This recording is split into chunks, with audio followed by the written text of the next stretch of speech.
नमस्कार। आज से हम एक हीलिंग प्रोसेस शुरू कर रहे हैं जो कि श्रीमद् भगवद गीता के श्लोकों के साथ है। आप देख ही रहे हैं कि यूट्यूब हो चाहे कहीं पर भी कोई भविष्यवाणी करते हुए लोग बताते हैं कि अभी समय जो है वो अच्छा नहीं चल रहा है। कहीं पर युद्ध की घोषणा, कहीं आपदाओं की घोषणा, कहीं कुछ बुरा सुनने में आता है कि नेगेटिव एनर्जीज़ ज़्यादा हावी होंगी। ये सब चीज़ें ज़्यादा सुनने में आ रही हैं। यूट्यूब पे भी देखो तो इस तरीके के बहुत सारे वीडियो दिखते हैं। तो हर जानकार जिनको जैसा लगता है वो बता रहे हैं, लेकिन डरने की कोई बात नहीं है। ईश्वर को जिस भी रूप में आप मानते हैं, जिस भी धर्म के आप हैं, जो भी आप नाम लेते हैं, उसी के साथ आप ईश्वर से जुड़ें, प्रार्थना करें और अपनी हीलिंग करें। आज जो हम है ये श्रीमद् भगवद गीता के जो श्लोक हैं उनको पढ़कर यहाँ पर हम जो है वो हीलिंग करेंगे। और रोज़ आपको हीलिंग के लिए श्रीमद् भगवद गीता के श्लोक श्रवण के लिए मिल जाएंगे। यदि आप श्रीमद् भगवद गीता पढ़ सकते हैं और पढ़ने में इंटरेस्टेड हैं तो वो भी आप पढ़ सकते हैं अपने आप, और नहीं पढ़ सकते तो ये जो मैं जो प्रस्तुत कर रही हूँ श्रीमद् भगवद गीता के श्लोकों को पढ़कर हीलिंग का, तो आप श्रद्धा के भाव रखते हुए इन्हें सुनिए और कभी भी सुन सकते हैं इन्हें।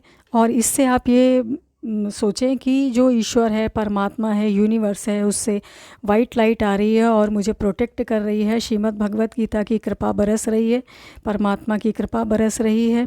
और ईश्वर को जिस रूप में मानते हैं, श्री कृष्ण, शक्ति, शिव, विष्णु, किसी भी धर्म के हैं आप चाहें, और उसी नाम से आप उनको पुकार के प्रार्थना कर सकते हैं। ये जो श्रीमद् भगवद गीता है, मैं जो पढ़ूंगी उसके श्लोक पढ़ूंगी और अर्थ पढ़ूंगी। तो श्रीमद् भगवद गीता ये है, गीता प्रेस गोरखपुर की श्रीमद् भगवद गीता है, छोटी है और इसका कोड जो है वो 20 है। ये मैंने रेफरेंस के लिए दिया है। आइए शुरुआत करते हैं। सबसे पहले हम प्रार्थना करेंगे। त्वमेव माता च पिता त्वमेव त्वमेव बंधुश्च सखा त्वमेव त्वमेव विद्या द्रविणं त्वमेव त्वमेव सर्वं मम देव देव। ओम श्री परमात्मने नमः। श्रीमद् भगवद गीता जी की जय हो। जय श्री राधे कृष्ण, जय श्री राधे कृष्ण, जय श्री राधे कृष्ण। अध्याय 2 से मैं पढ़ने जा रही हूँ श्रीमद् भगवद गीता। श्रीमद् भगवद गीता का अध्याय 2 और श्लोक 11।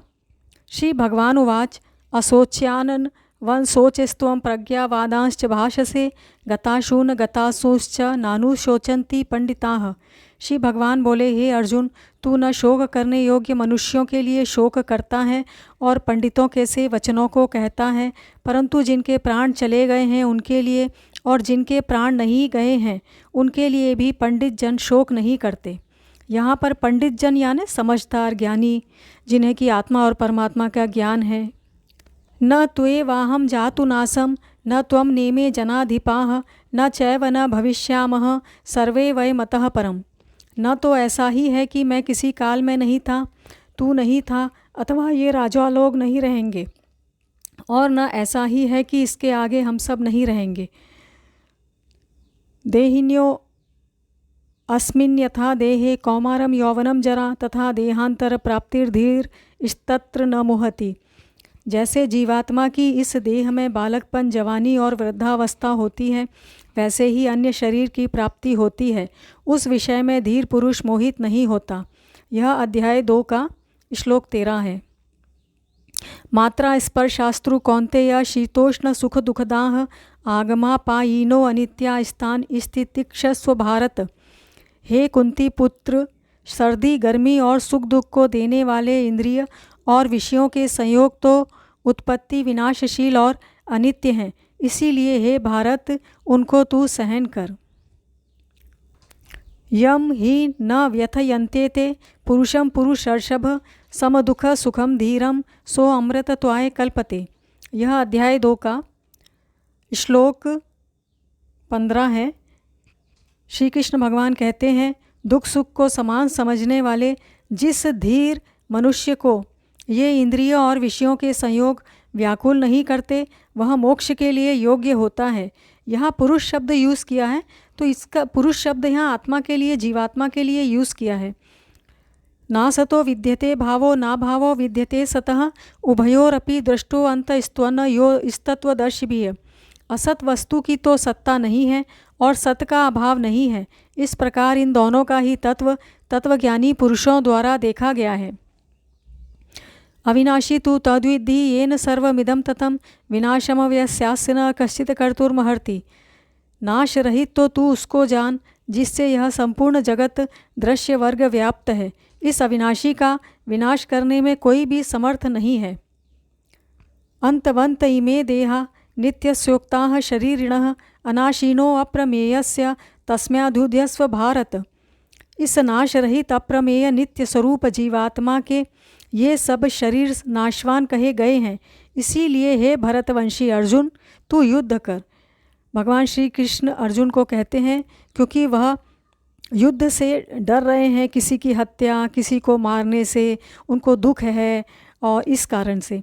लेकिन जो भगवान कहते हैं जीवात्मा जो है वो अजन्मा है और इसीलिए कर्तव्य का पालन करने के लिए अगर युद्ध भी है तो युद्ध करना आवश्यक है।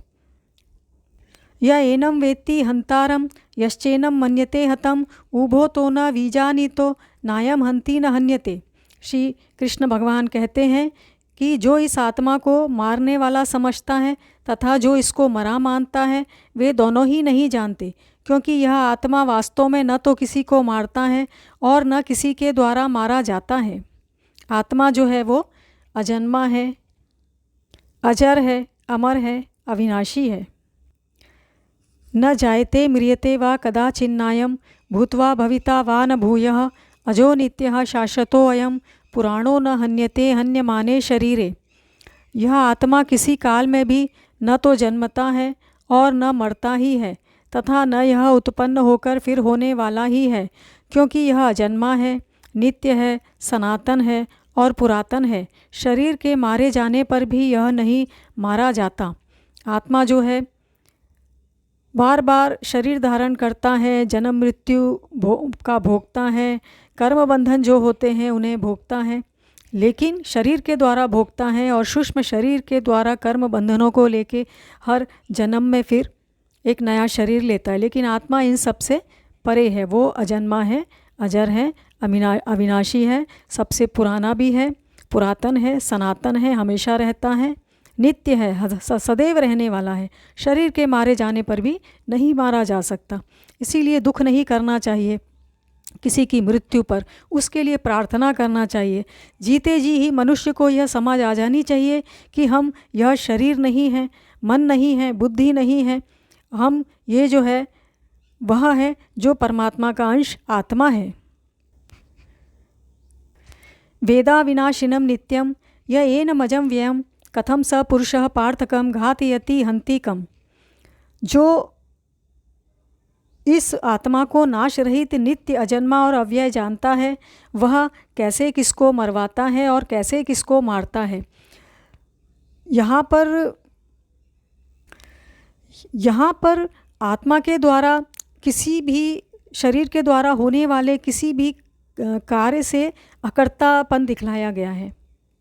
वाशांसी जीर्णानि यथा विहाय नवानि गृह्णाति नरो अपराणि तथा शरीराणि विहाय जीर्णान्यानि संयाति नवानि देहि। जैसे मनुष्य पुराने वस्त्रों को त्याग कर दूसरे नए वस्त्रों को ग्रहण करता है, वैसे ही जीवात्मा पुराने शरीरों को त्याग कर दूसरे नए शरीरों को ग्रहण करता है। और आत्मा अपने साथ कर्म बंधन सूक्ष्म शरीर के रूप में लेके जाती है, जो कि और कारण शरीर के रूप में लेके जाती है, जो कि वो अगले जन्मों में उस अनुसार कर्म बंधन भोगती है। नैनम छिंदन्ति शस्त्राणि नैनम दहति पावकः न चैनम क्लेदयन्त्यापो न शोषयति मारुतः। इस आत्मा को शस्त्र नहीं काट सकते, इसको आग नहीं जला सकती, इसको जल नहीं गला सकता और वायु नहीं सुखा सकता। अच्छेद्यो अयम दहायो अयम क्लेद्यो अशोष्य एव च नित्यः सर्वगतः स्थाणुरचलो अयम सनातनः। क्योंकि यह आत्मा अछेद्य है, यह आत्मा अधाय है, यानी जल नहीं सकती, इसका छेदन नहीं किया जा सकता।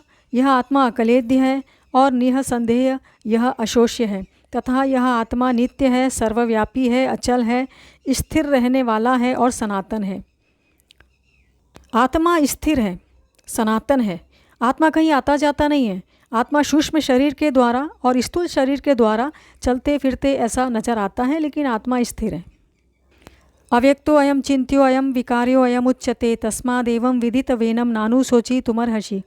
यह आत्मा अव्यक्त है, यह आत्मा अचिंत्य है और यह आत्मा विकार रहित कहा जाता है।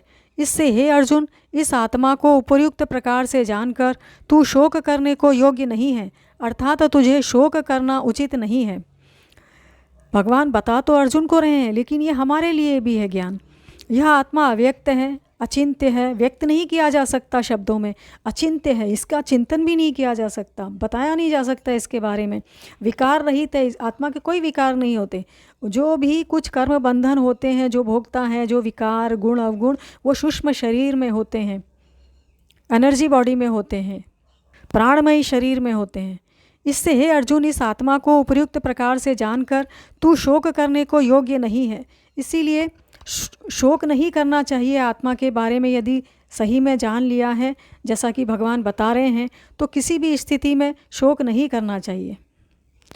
अथ चैनम नित्य जातम नित्यम वा मन्यसे मृतम तथापि त्वं महाबाहो नैवं सोची तुमर्हसि। किंतु यदि तू इस आत्मा को सदा जन्मने वाला तथा सदा मरने वाला मानता हो, तो भी हे महाबाहो, तू इस प्रकार शोक करने को योग्य नहीं है। अगर कोई ऐसा माने कि भाई आत्मा तो जन्मती है, जन्म के साथ मरती है, मरण के साथ, तभी भी शोक नहीं करना चाहिए, ऐसा भगवान ने कहा। ऐसा क्यों कहा, अगले श्लोक में बताते हैं। जातस्य ही ध्रुवो मृत्युर्ध्रुवम जन्म मृतस्य च तस्माद परिहार्ये अर्थे न त्वं सोची तुमर्हसि।